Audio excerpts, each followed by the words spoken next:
Kemuliaan hanya bagi Tuhan. Terima kasih Bapa. Maka itu kami bergemar, kami suka untuk menyembah dan memuji nama-Mu. Sebab hanya Engkau yang layak ditinggikan dan dimuliakan. Mari kita berdoa bersama-sama.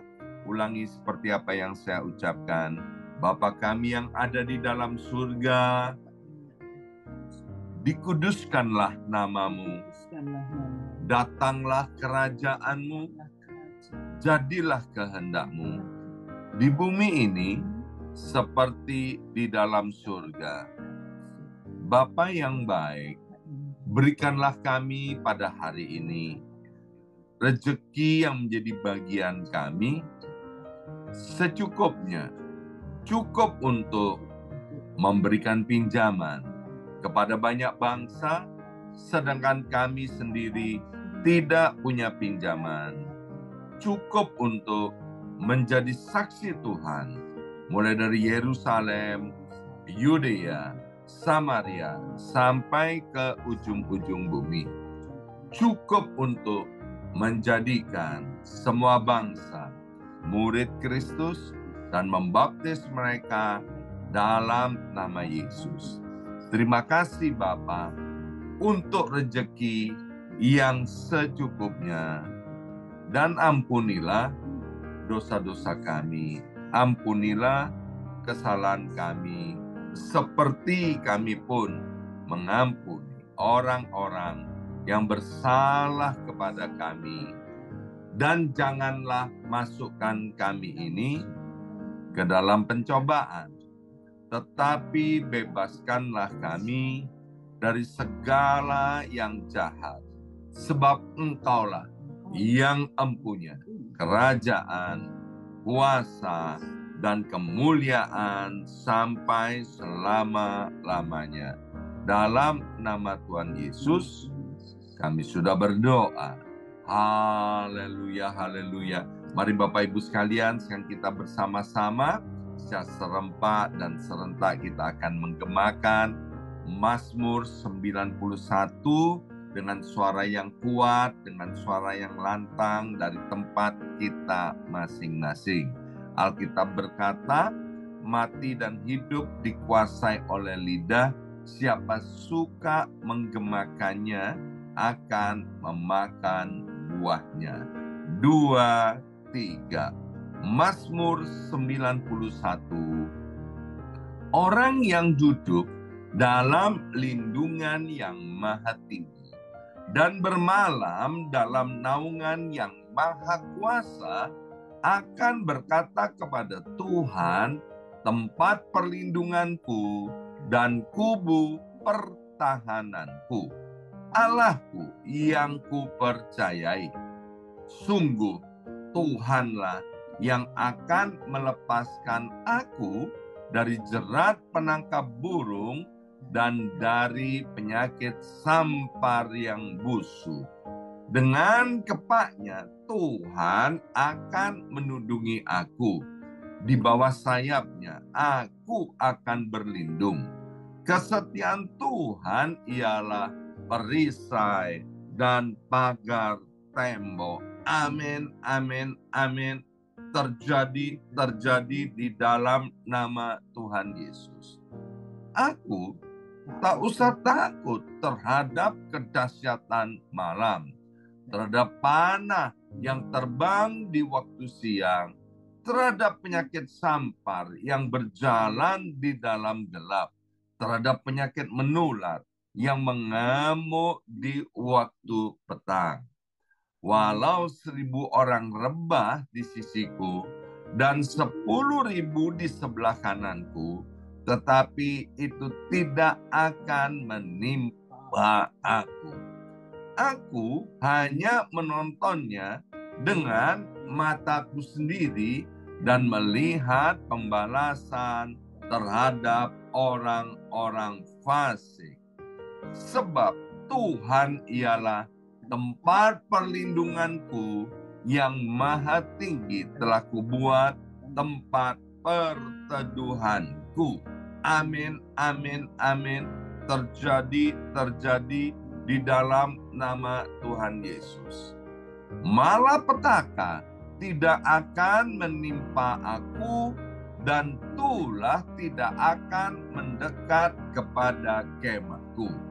Sebab malaikat-malaikat Tuhan akan diperintahkan oleh Tuhan kepadaku untuk menjaga aku di segala jalanku.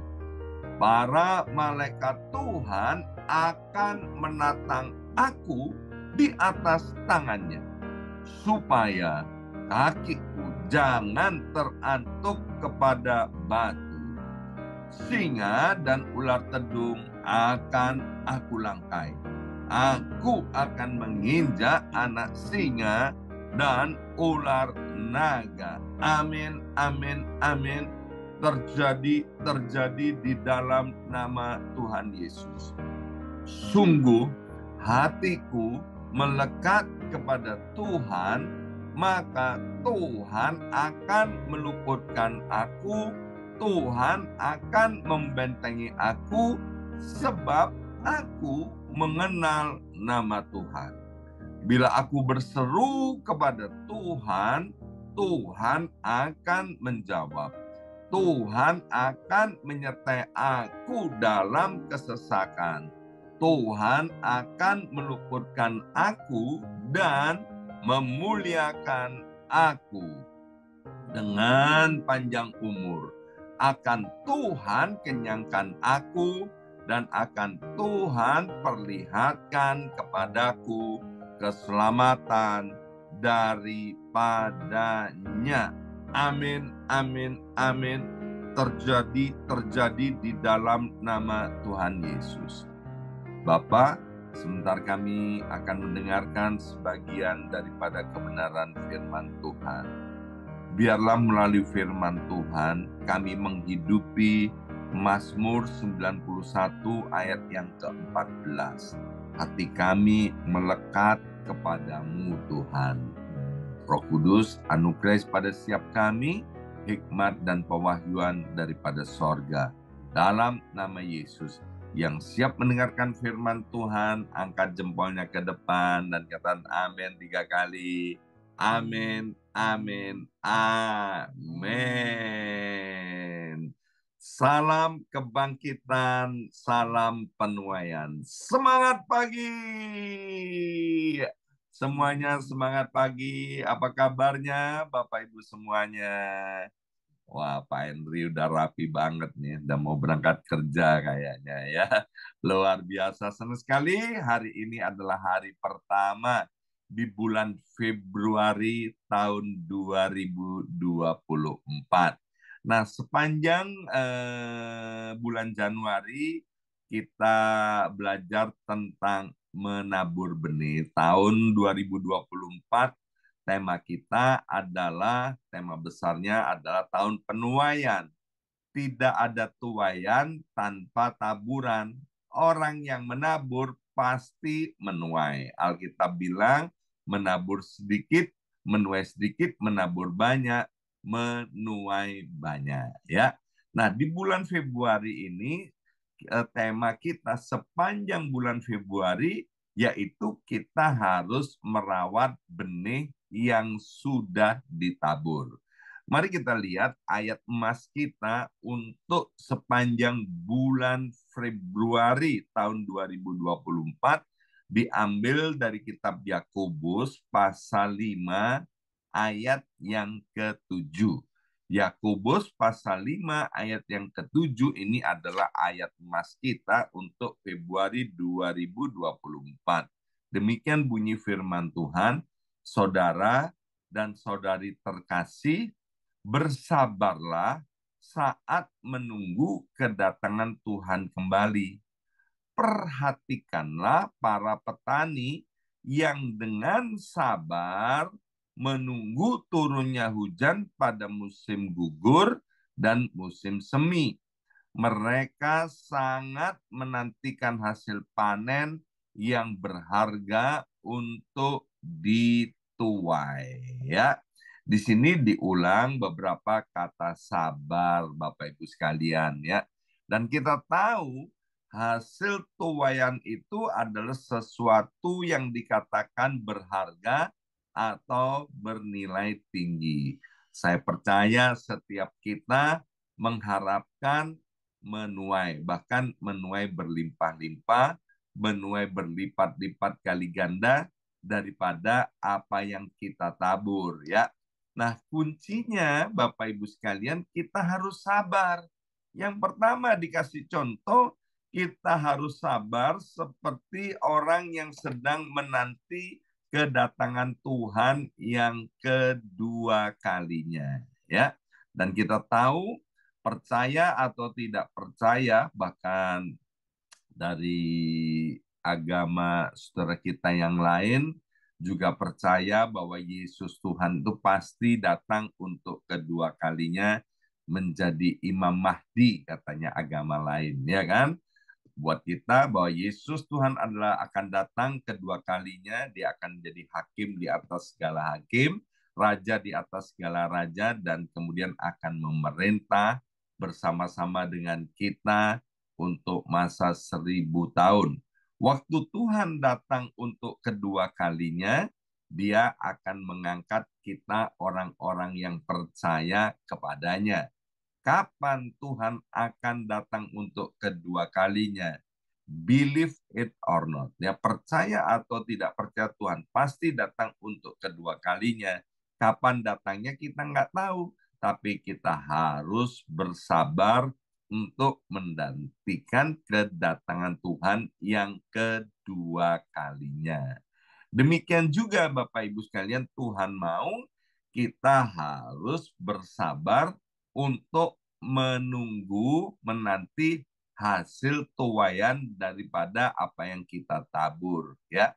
Nah, Alkitab juga berkata bahwa Tuhan itu akan membuat segala sesuatu indah pada waktunya. Waktu Tuhan itu tidak sama dengan waktu kita.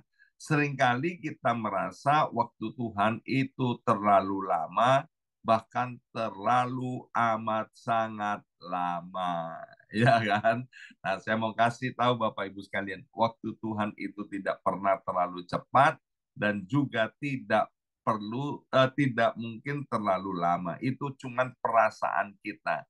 Waktu Tuhan itu selalu tepat. Tuhan tahu kapan waktu yang terbaik, waktu yang paling tepat untuk memberikan tuaian itu kepada kita, ya.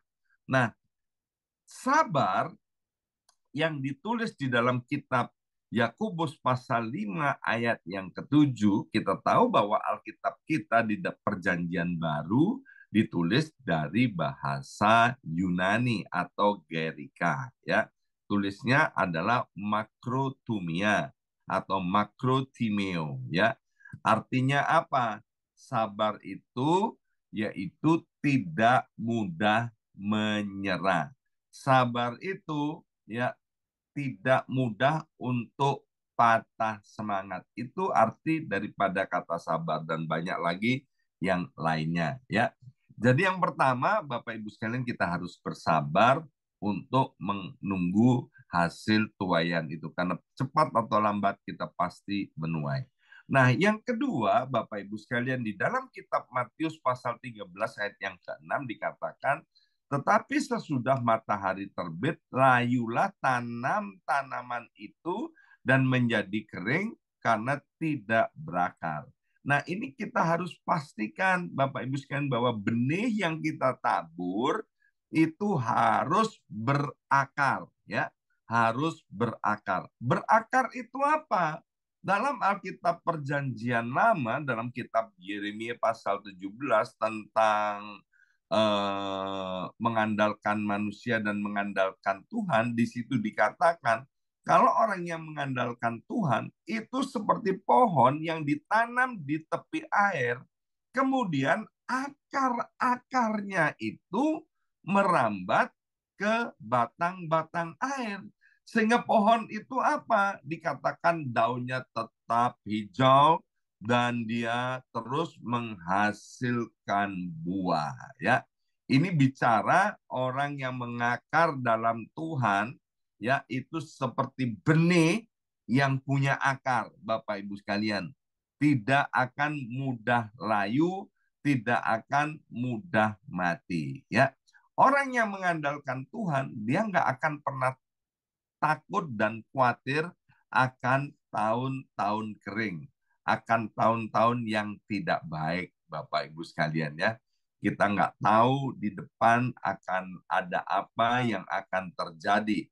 Tapi pastikan kita itu berakar dengan kuat di dalam Tuhan ya. Itu bagian yang kedua. Dan yang ketiga, Bapak Ibu sekalian ya, bagaimana untuk merawat benih, yaitu ternyata bicara soal akar.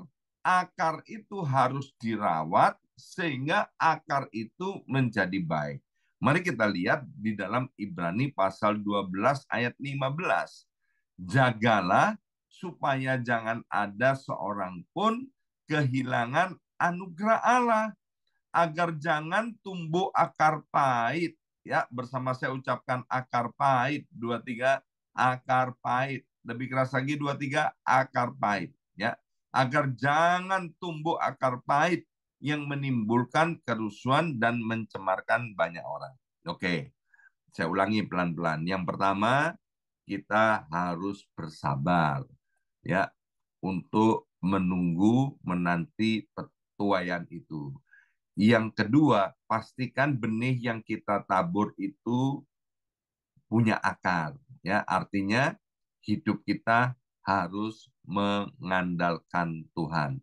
Nah, yang ketiga, Bapak Ibu sekalian, ya, akar yang pahit itu tidak boleh terjadi, Bapak Ibu sekalian. Nah, apa akar yang pahit ini?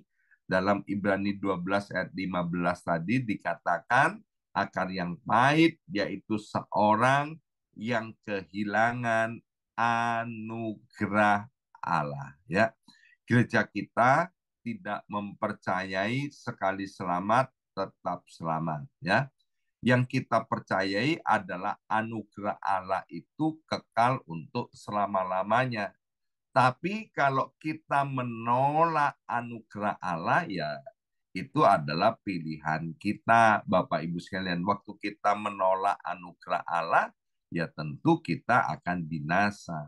Yesus datang ke dunia ini untuk menyelamatkan seluruh umat manusia, untuk menyelamatkan seluruh dunia. Ya, tapi ketika orang-orang itu tidak mau menerima Yesus, artinya tidak mau menerima anugerah Allah, tidak mau hidup di dalam anugerah Allah, itu adalah pilihannya sendiri. Dan kita tahu hidup di luar anugerah Allah itu seperti hidup di bawah langit tembaga, hidup di atas tanah yang jadi besi. Ya, apa saja yang diperbuatnya itu tidak akan berhasil, Bapak Ibu sekalian. Kalau berhasil itu cuman sementara saja, Bapak Ibu sekalian. Maka jangan sampai ada akar pahit, jangan sampai kita kehilangan anugerah Allah. Alkitab bilang kita bisa kehilangan anugerah Allah ketika kita sudah menjadi percaya kepada Tuhan, tapi kita masih hidup di dalam dosa. Ya, perjalanan orang Israel dari tanah Mesir untuk menuju tanah Kanaan itu dilukiskan di dalam 1 Korintus pasal 10 ya. Semua yang lahir di Mesir itu dibinasakan kecuali Yosua dan Kaleb itu yang diizinkan masuk ke tanah Kanaan. Mengapa?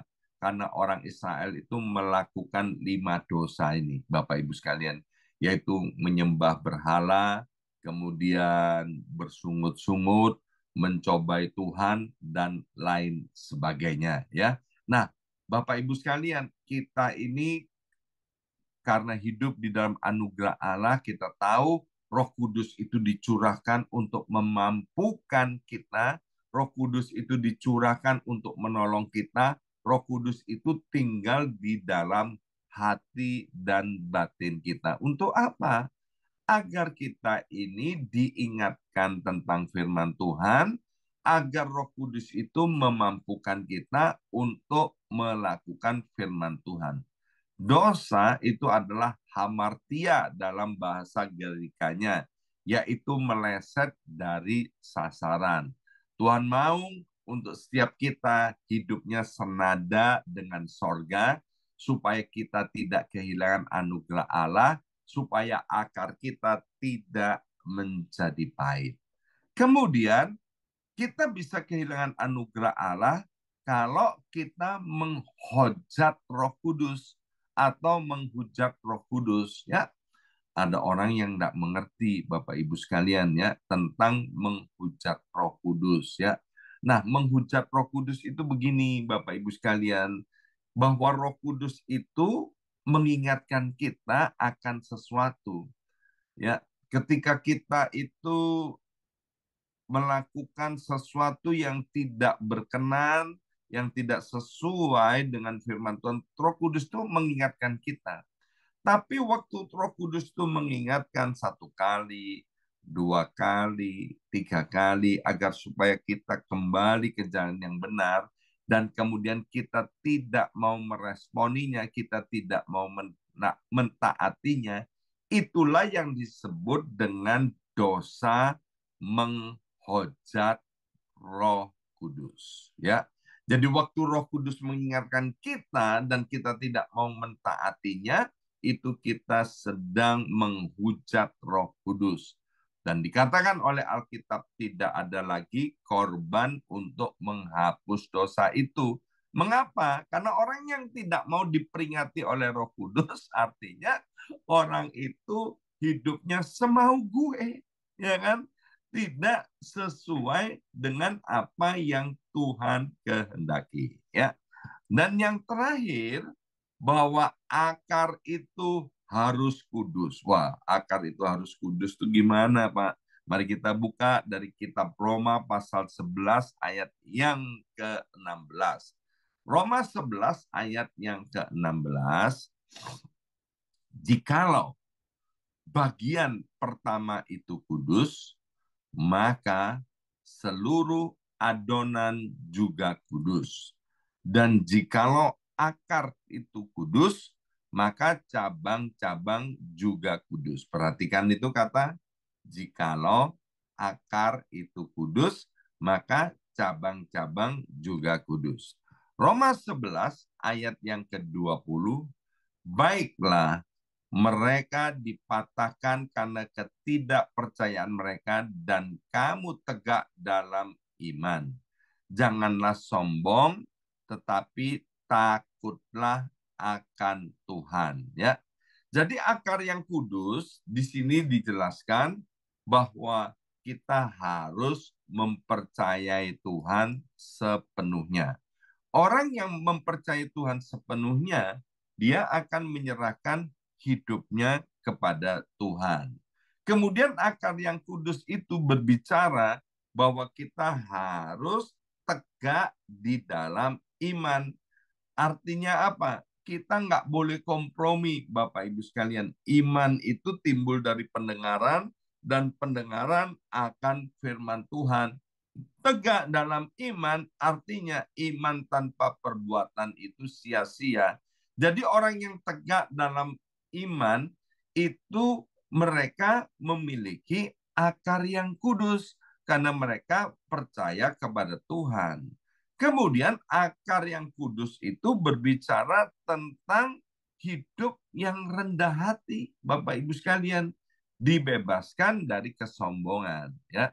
Kalau kita berprestasi, kita diberkati, kalau sampai hari ini everything is going well, itu kita harus percaya bahwa segala sesuatu yang baik itu datangnya daripada Tuhan, bukan karena kuat dan gagah kita, bukan karena kehebatan kita.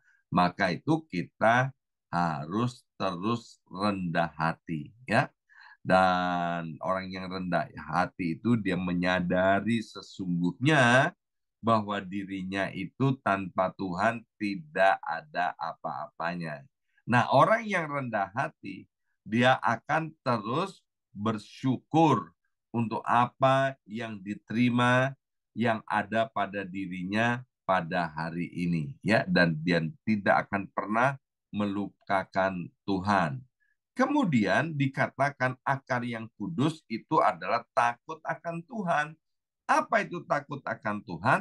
Takut akan Tuhan adalah menghormati Tuhan, ya. Karena menghormati Tuhan tentu memberi yang terbaik. Seperti Bapak Ibu sekalian ketika menghormati ayah dan ibunya, atau Bapak Ibu sedang menghormati bosnya, atasannya, atau menghormati temannya, ya. Tentu menghormati itu harus disertai dengan pemberian yang terbaik, ya. Jadi akar yang kudus adalah takut akan Tuhan. Takut akan Tuhan adalah memberi yang terbaik, menghormati. Memberi yang terbaik apa? Waktu, ya. Seperti hari ini, saya percaya tidak mudah buat kita yang tinggal di Amerika untuk pagi-pagi kemudian bisa doa pagi-pagi untuk cari Tuhan. Itu termasuk Bapak Ibu sekalian adalah anak-anak Tuhan yang takut akan Tuhan, yang menghormati Tuhan. Kemudian apa?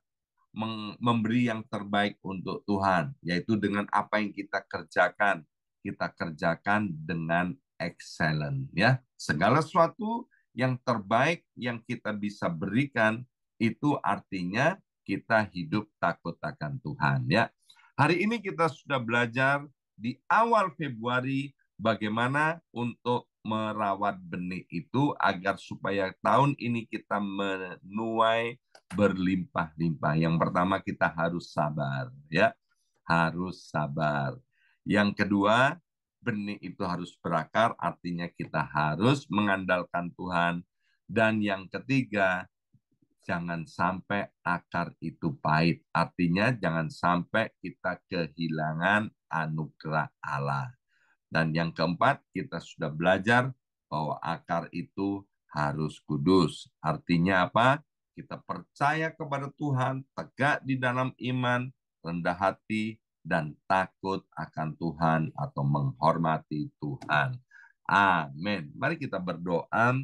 Materaikan siap benih kebenaran firman Tuhan ini, ya Abba, ya Bapa, sehingga di awal Februari ini kami mau Tuhan bersabar untuk menanti tuaian apa yang sudah kami tabur maupun yang sedang dan akan kami tabur.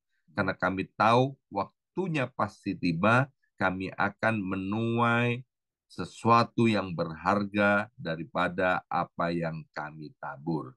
Terima kasih Bapa. Dalam nama Yesus kami sudah berdoa. Haleluya.